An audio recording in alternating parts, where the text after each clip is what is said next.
夏天到了，电器的汰旧换新节能补助太踊跃，6月初已经用完了。而经济部也争取预算挪移，今年是再加码33亿元，每一台1级能效的冰箱或是冷气补助3000块钱，也吸引不少民众冲一波。团购网呢也同样推出了限时优惠，最低4折起，就是要抢攻消暑商机。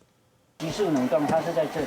百货公司家电区涌入不少人潮，冲着家电汰旧换新节能补助，冰箱、冷气询问度超高。直接会去针对说有没有譬如说像1级节能标章的家电去做购买。节能家电补助的话，来客数大概成长到2-3成左右。原价53900的变频冷气，扣掉节能家电补助还有货物税补助，等于不到5万就能带回家。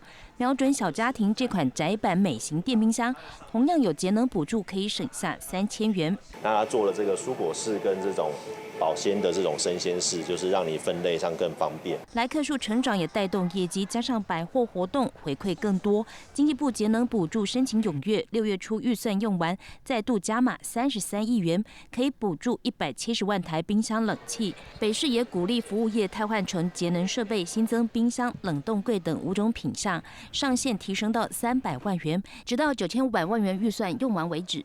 有补助加减省荷包相对划算，主要是家里如果要淘汰的话才会去考虑。就如果有刚好要换，然后又有补助的话，就会接着换。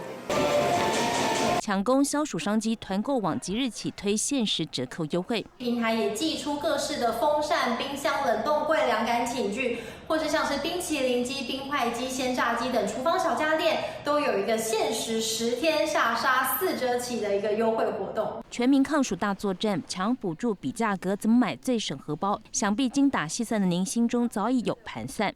记者卢俊明、黄淑芬特别报道。